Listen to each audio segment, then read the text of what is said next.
Amados hermanos, el arrebatamiento de la iglesia, el rapto de la iglesia está muy cerca, más cerca de lo que mucha gente se imagina. Hoy poca gente piensa en este tema porque no se está hablando de este tema, se ha olvidado este tema y se ha suplantado por temas más sugestivos, más motivacionales, más de interés del carácter público.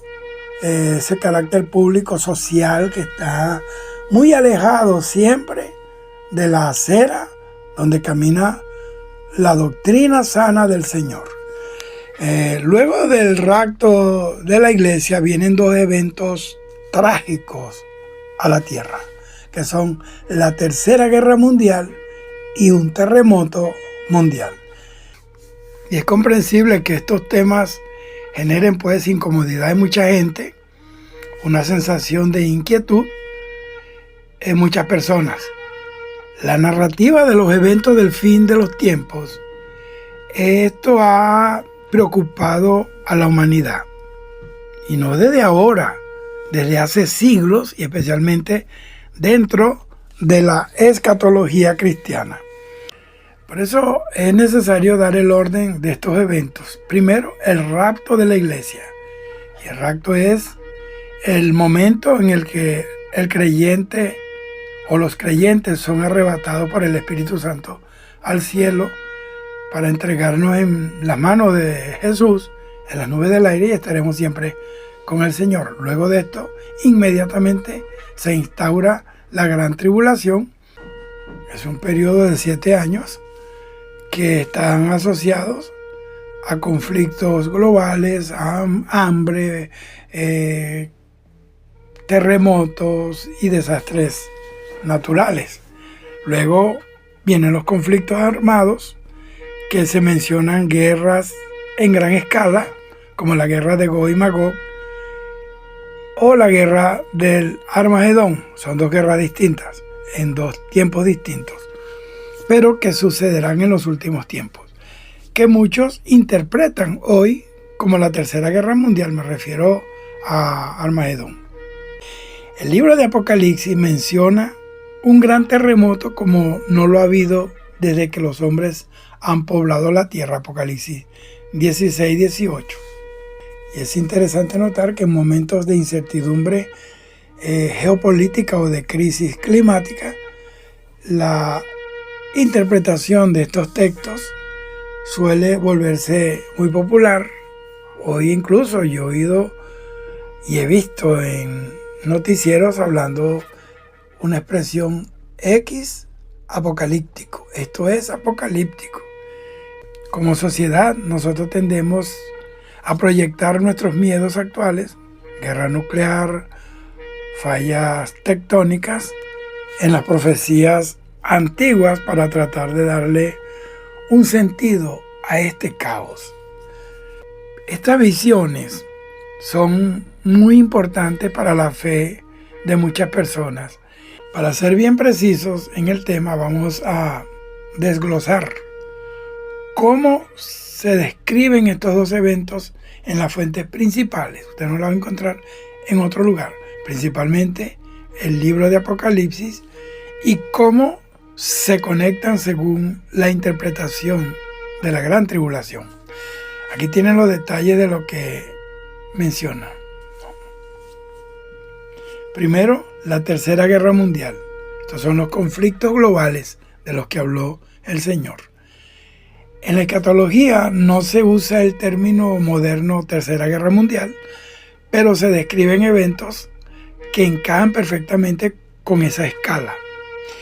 Se asocian principalmente con los 4 jinetes del Apocalipsis. El caballo rojo representa la guerra y el poder de quitar la paz de la tierra.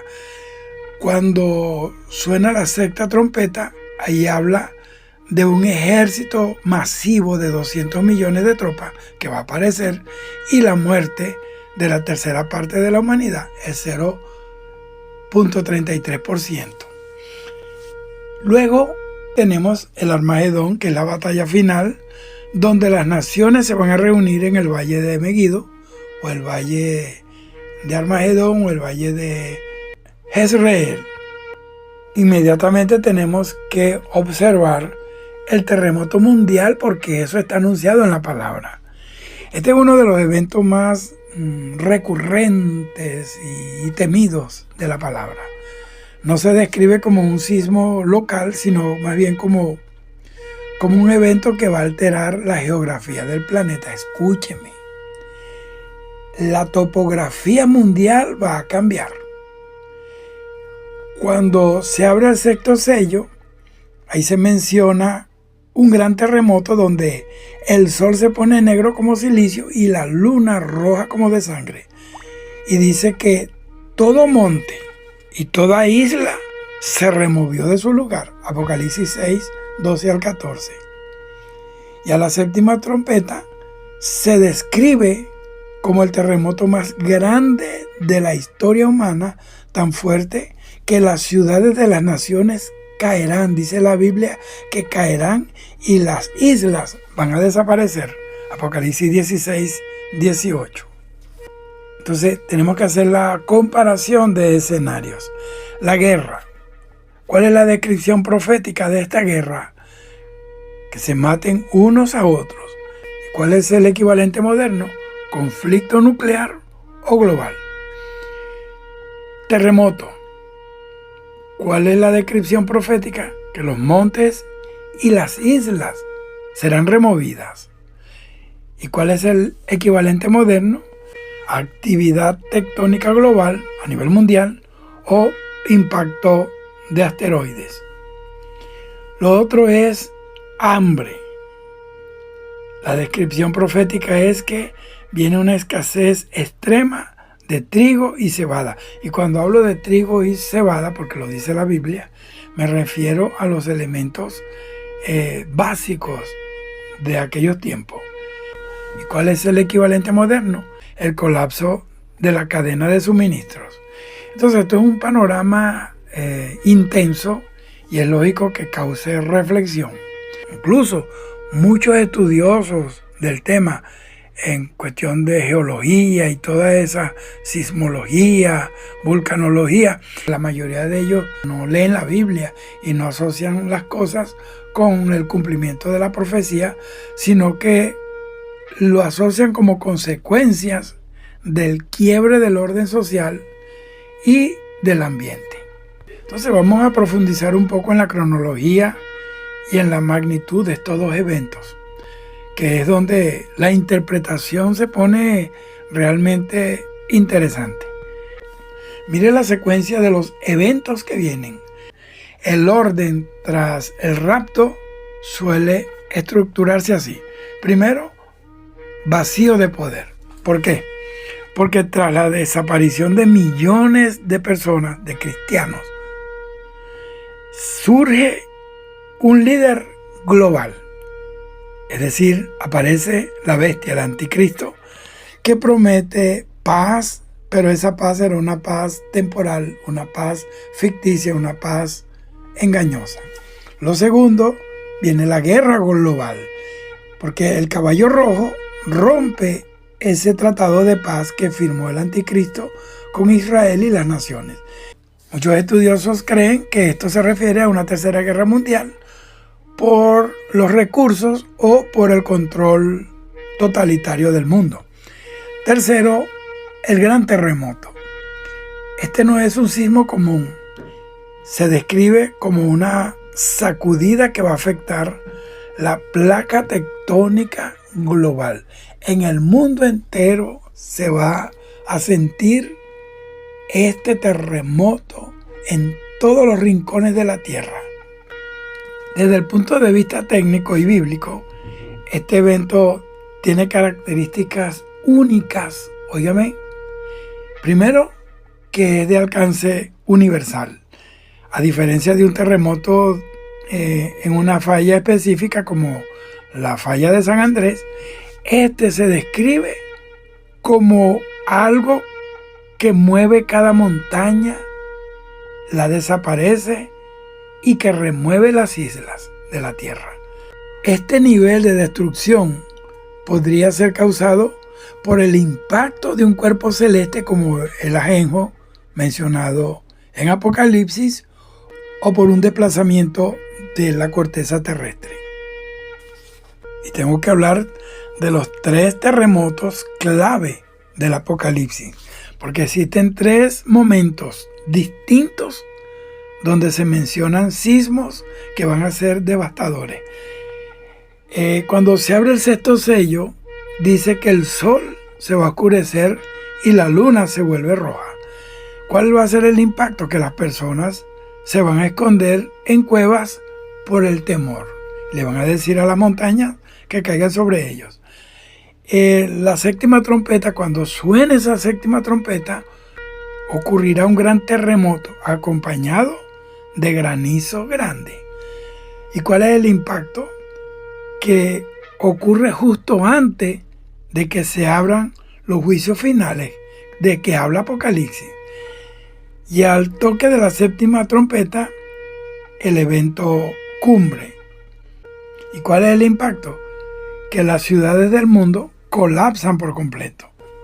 Ahora, ¿qué dicen los científicos, o la ciencia pues, sobre un terremoto a nivel global? Mire, aunque la geología actual dice que es imposible que todas las fallas se activen exactamente al mismo tiempo de forma natural, existe un concepto llamado disparadores sísmicos, que, por ejemplo, un terremoto de magnitud extrema, 9.5, por ejemplo, en la escala de Richter, puede enviar ondas de choque que activen fallas inestables en otras partes del mundo. Mire, el terremoto de Chile de 1960 fue tan grande que literalmente hizo que la tierra oscilara como una campana durante días.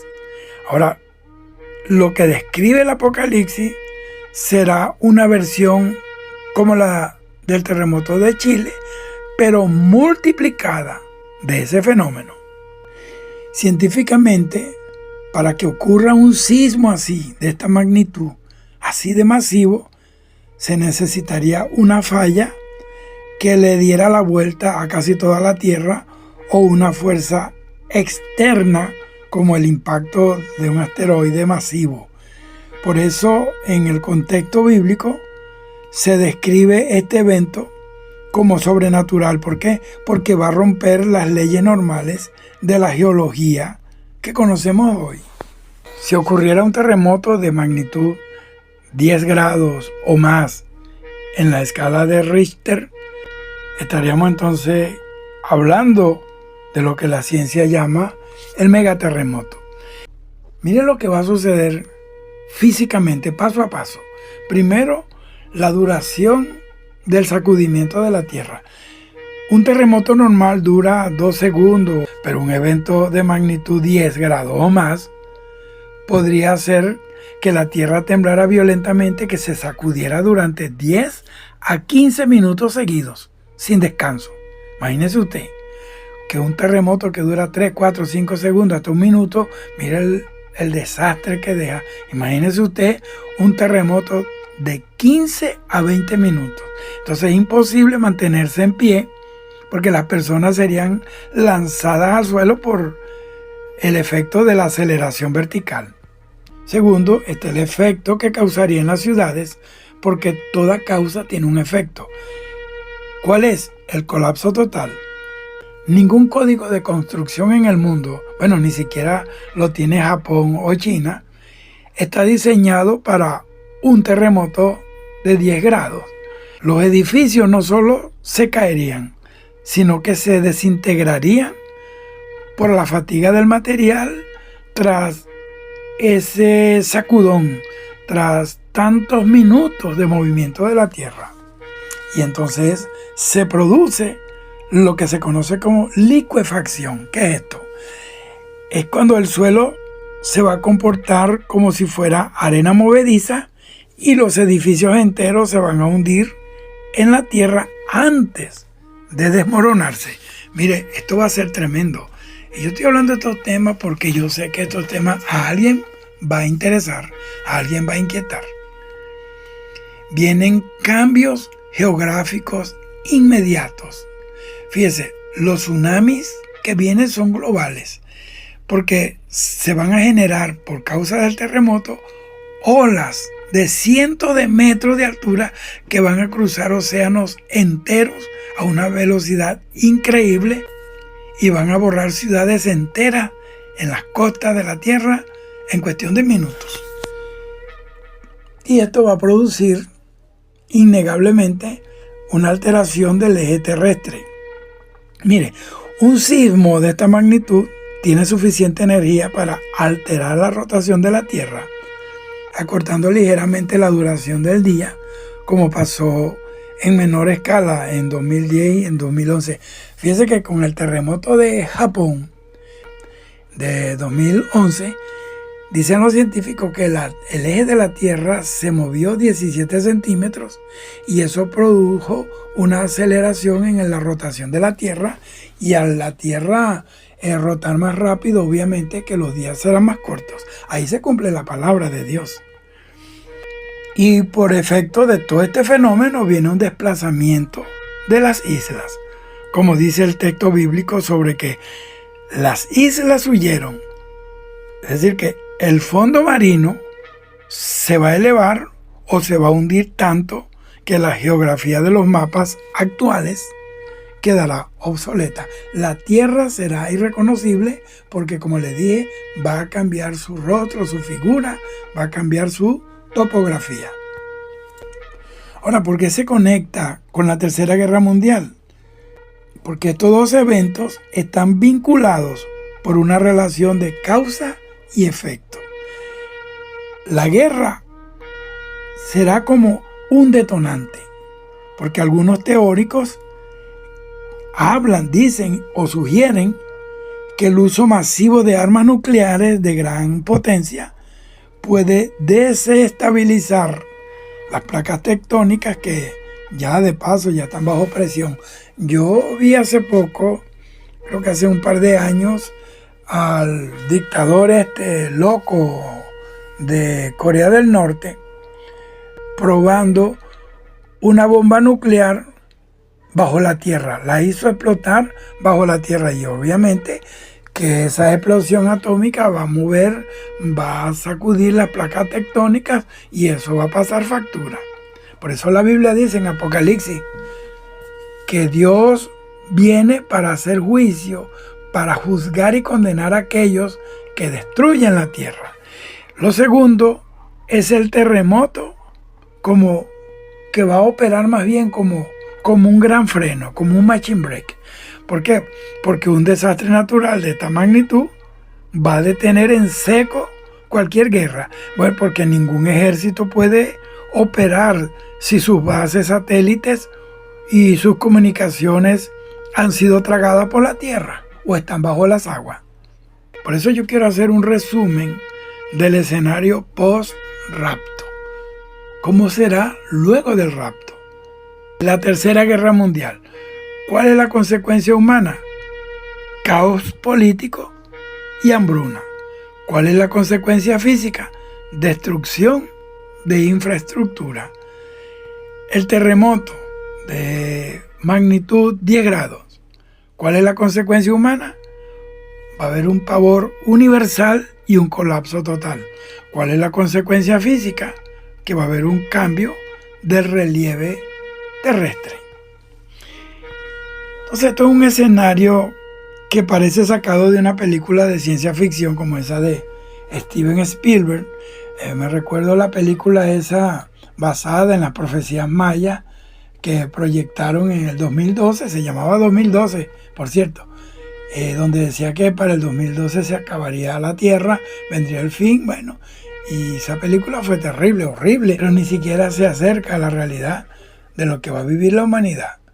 Inclusive muchas personas se suicidaron para no tener que encontrarse con el 2012.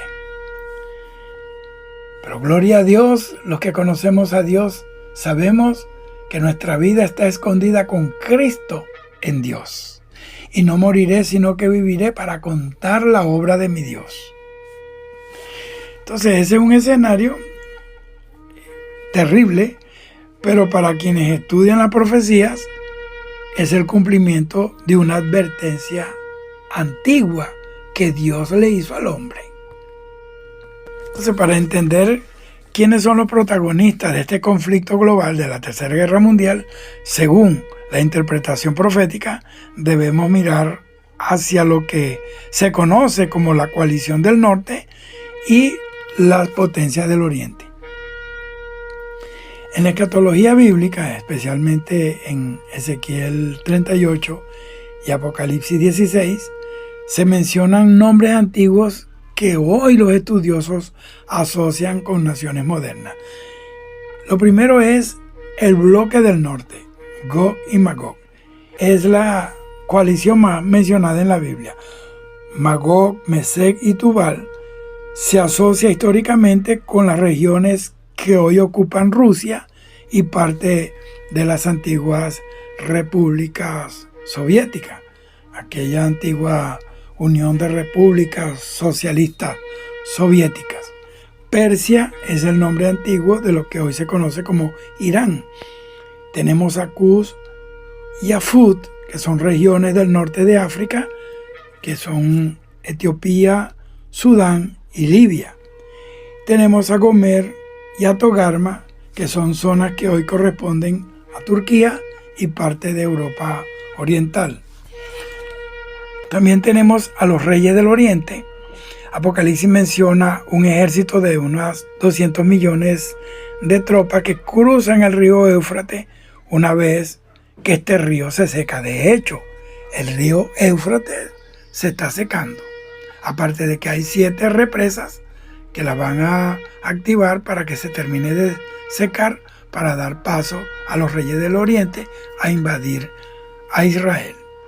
Entonces, la mayoría de los analistas apuntan a China y a sus aliados asiáticos porque por su capacidad demográfica tienen mucha gente y para movilizar un ejército de esa magnitud. Los únicos que pueden mover un ejército de esa magnitud son China y sus aliados asiáticos. Y tiene que ser por allí, por el río Éufrates, porque por los Himalayas no pueden.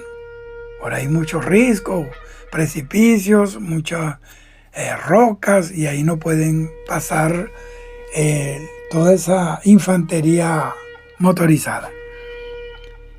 Y está el nuevo orden, que es Occidente, y se cree que tras el rapto de la iglesia o el arrebatamiento,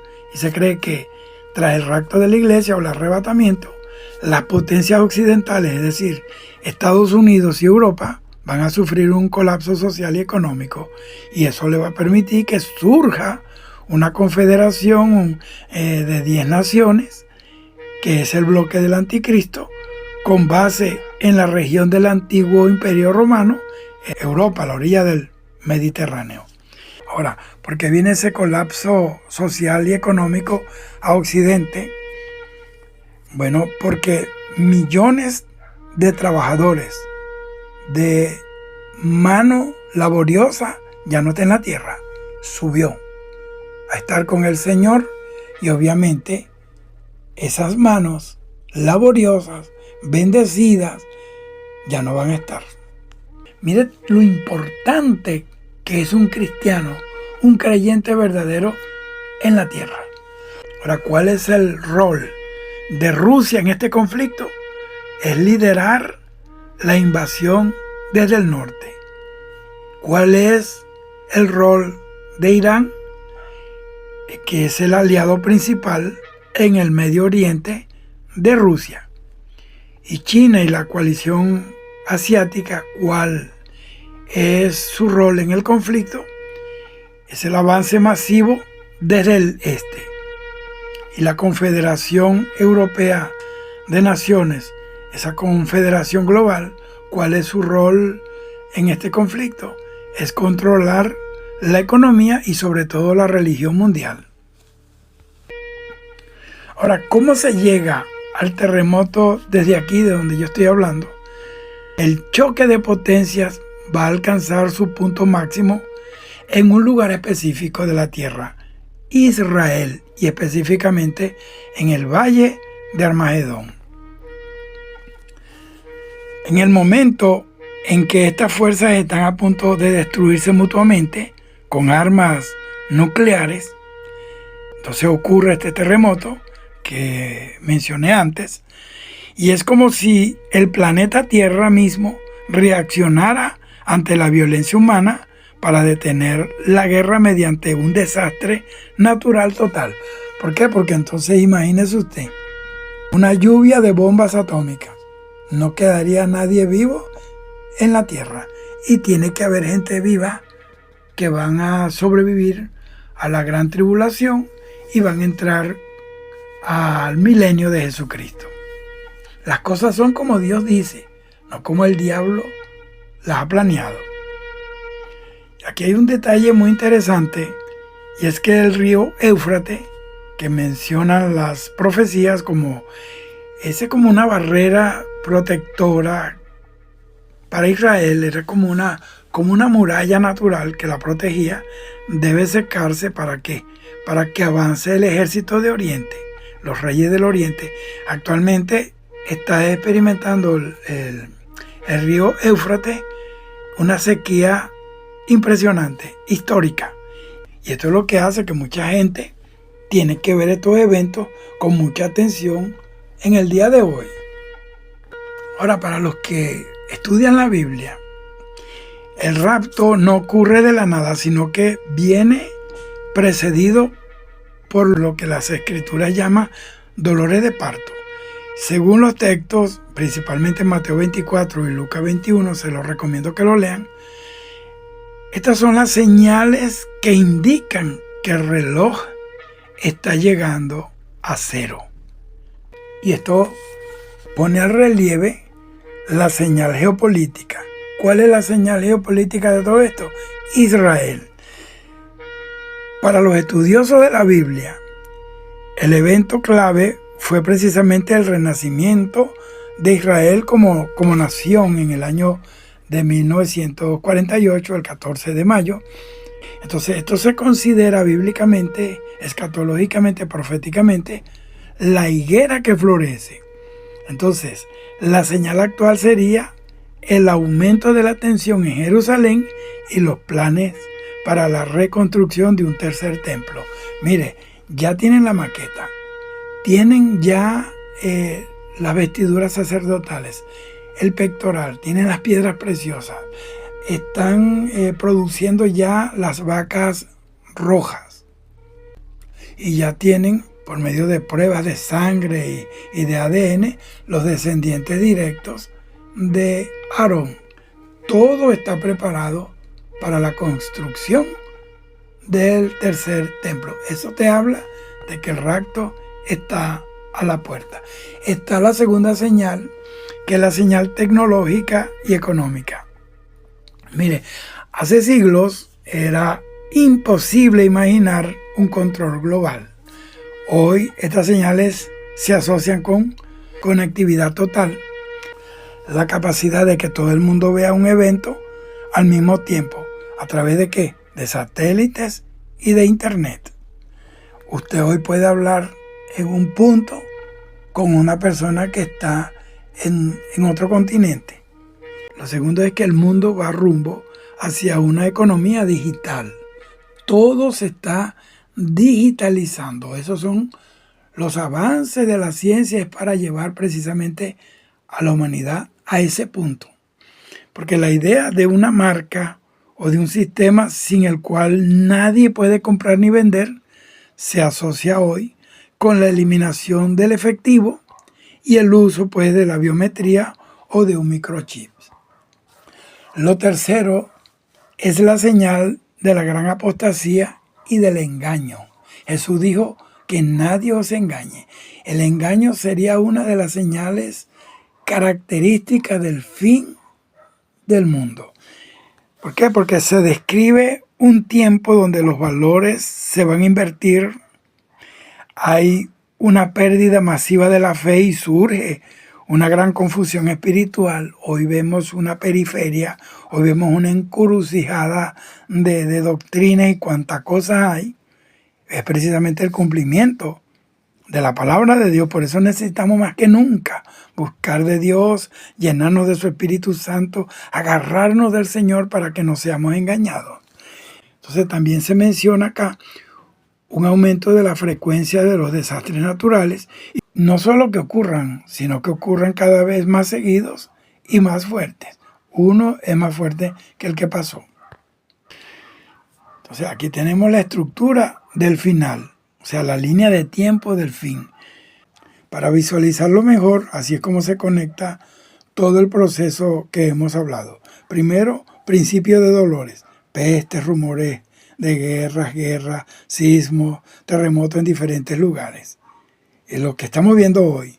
Segundo, el rapto de la iglesia, la desaparición súbita de los creyentes. Eso va a traer un caos global instantáneo. Vamos a hacer noticia en el mundo entero. Hoy nadie nos habla, nadie nos considera, nadie ni siquiera nos nombra. Pero en aquel día seremos el titular de todas las páginas y los noticieros del mundo. Tercero, el Tratado de Paz. Un líder mundial, es decir, el anticristo, la bestia, va a firmar un pacto con Israel y las naciones por 7 años. Cuarto, la gran tribulación. Aquí es cuando estalla la Tercera Guerra Mundial y ocurre ese megaterremoto. ¿Por qué ahora? Porque muchos apuntan a que estamos en la primera generación en la historia humana que tiene simultáneamente, primero, armas para destruir toda la vida, armas nucleares. Segundo, que tenemos la tecnología para vigilar a cada individuo a través de la inteligencia artificial y la biometría. Hoy en día nadie tiene privacidad. Tercero, una crisis ambiental global. Y hay un dato aquí como para reflexionar. Es que en el libro de Daniel dice que en el tiempo del fin la ciencia se aumentará y muchos correrán de aquí para allá. O sea, viajes globales. Nunca se ha viajado tanto como ahora. Nunca en la historia el conocimiento humano ha crecido tan rápido como en estos últimos 50 años. La iglesia está a punto de irse. Viene juicio para la tierra y Dios está alertando a la iglesia para que se aperciba y se prepare porque la iglesia se va. Y hay personas que a mí me han dicho, pero ¿por qué habla tanto del rapto si ya nosotros lo sabemos? Mire, Moisés leía 10 mandamientos por 40 años, en la mañana y en la tarde. Y se las escribían en la frente, en los cinturones, en las puertas y las ventanas, en los postes de su casa. La palabra de Dios tiene que ser parte de nuestra vida, una parte orgánica de nuestro ser.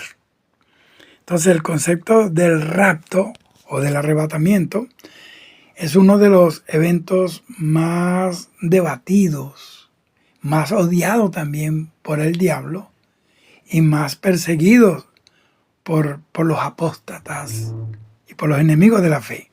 Según la teología basada en textos como 1 Tesalonicenses 4, 16, 17 y 1 Corintios 15, 51 y 52, no se trata de una muerte común, sino más bien de una transformación física de una manera instantánea. Aquí yo te detallo lo que va a suceder en ese preciso segundo del arrebatamiento de la iglesia. Primero, el factor átomo de tiempo, porque la Biblia describe que esto va a ocurrir en un abrir y cerrar de ojos, y en el griego original, en el griego koiné, se usa la palabra átomos, que se refiere a la unidad de tiempo más pequeña e indivisible. Es decir, es tan pequeño esa unidad de tiempo que es imposible fragmentarla. Y físicamente no hay un proceso de viaje, es más bien una desaparición cuántica, porque los cuerpos de los creyentes son transformados de materia mortal a una materia sobrenatural, incorruptible, en fracciones de segundo. ¿Y cómo es el orden de este evento? Bueno, no todos suben al mismo tiempo. Hay una jerarquía específica en este momento. Primero, el grito de mando. Porque dice, y el mismo Señor, con voz de mando, con voz de arcángel y trompeta de Dios. Entonces, aparece el grito de mando. Se describe una voz de arcángel y un toque de trompeta. Con voz como de arcángel. Es el mismo Señor que va a dirigir el rapto. Segundo, la resurrección. Primero, los cuerpos de los creyentes que ya murieron son reconstituidos y son levantados en cuerpos glorificados.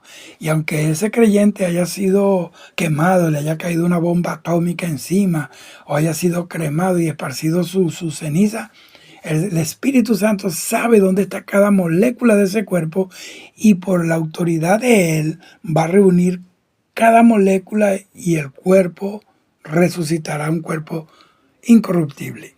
Lo tercero es la transformación. Los que están vivos no son resucitados porque están vivos, pero sí son transformados sin pasar por la muerte. Y luego de esto, lo más maravilloso es la reunión con el Señor. Ambos grupos son arrebatados, del latín rapturo, que significa tomar por la fuerza o arrebatar, y también del griego harpazo, para encontrarse con el Señor en el aire. ¿Y cuál es el efecto en el mundo del rapto de la iglesia? El día después, vamos a llamar esto el día después del rapto. Mire, el rapto de la iglesia va a ocurrir antes de la Tercera Guerra Mundial, antes del terremoto, antes de la tribulación y de la gran tribulación, y la gente que quede en la tierra se va a enfrentar a un caos sin precedentes. Va a haber un colapso de la infraestructura. Imagínate conductores de trenes, pilotos de aviones o de barcos o médicos en cirugías que desaparecen instantáneamente. Los accidentes masivos serán globales. Los aviones ya no tienen el piloto porque se fue con Cristo. Se estrellará en un mall, en un centro comercial, en un parque, en un colegio, no lo sé. Los médicos desaparecerán, quedarán los pacientes allí en el proceso quirúrgico y morirán, no sé. Pero lo que sé es que viene una manifestación de asombro y terror al mundo. Y obviamente, oficialmente va a haber una explicación, porque el gobierno mundial del anticristo va a usar una narrativa falsa para explicar la desaparición como una abducción masiva, como un salto evolutivo o por el efecto de armas experimentales.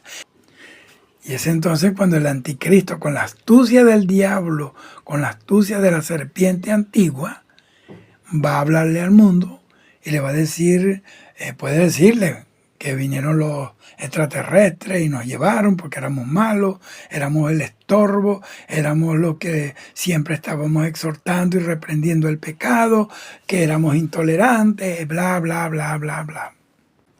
Y volvamos al terremoto. ¿Qué va a pasar después del terremoto? Tras el caos de la guerra y el terremoto mundial, la narrativa profética no termina en la destrucción total, sino más bien en un reinicio. Vea, la etapa final ahí ubica la segunda venida del Señor. ¿Qué ocurre? A diferencia del rapto, que es secreto, este es un evento público donde se detiene la guerra de Armagedón. Jesucristo se manifiesta visiblemente y acaba con la guerra de Armagedón y toma a las dos bestias, al anticristo y al falso profeta, y los arroja vivos al lago de fuego, y luego Satanás es atado por 1000 años en el pozo del abismo para que el Señor instaure su reino milenial. El juicio de las naciones. Ahí se juzga el sistema del nuevo orden mundial y a sus líderes. Y el milenio se establece un periodo de 1000 años, pero 1000 años de paz verdadera, absoluta, sobre una tierra restaurada geográficamente precisamente por los terremotos y por los juicios que Dios derramó sobre la tierra. ¿Cuál es la conclusión de todo esto? Desde una perspectiva teológica, estos eventos, la Tercera Guerra Mundial y el terremoto, no son precisamente el fin del mundo, sino el parto de una nueva era. El terremoto mundial, aunque es trágico, se ve como una forma en que la tierra se limpia y se reconfigura para un tiempo de paz. Independientemente de las creencias de cada quien, el análisis de estas profecías nos invita a observar el mundo con más atención y a cuestionar cómo estamos cuidando nuestra sociedad y nuestro planeta hoy. Ese es en el lado, digamos, social, pero en el plano espiritual esto nos invita a vivir prudentemente, a guardarnos en el temor de Dios, a vivir conforme a la palabra, a volvernos al primer amor y sobre todo, como dice Apocalipsis 3:10, por cuanto has guardado la palabra de mi paciencia, yo también te libraré de la hora de la prueba que ha de venir sobre el mundo entero para probar a los que moran sobre la tierra. Así que esta palabra es para que nos preparemos, para que nos volvamos a la intimidad con Dios, volvámonos a reconciliar con el Señor, renovemos nuestros votos con el Señor, volvámonos a esa vida como la iglesia primitiva, que vivían en unidad, compartiendo todas las cosas en común, compartían el pan con sencillez de corazón, no habían esas divisiones y estos berrinches que tenemos hoy. Así que esta es la palabra que Dios trajo para ti y para mí, más para mí que para ti. Dios te bendiga. Es hora de reconciliarse con el Señor, de dejar de estar jugando con el mundo. Jugar con el mundo es como meterse en la cueva de un león o de un oso. Es como meterle la mano a una cobra. Tenga cuidado que el diablo es criminal y asesino. Dios te bendiga. Y recuerda, Cristo está a la puerta. Shalom.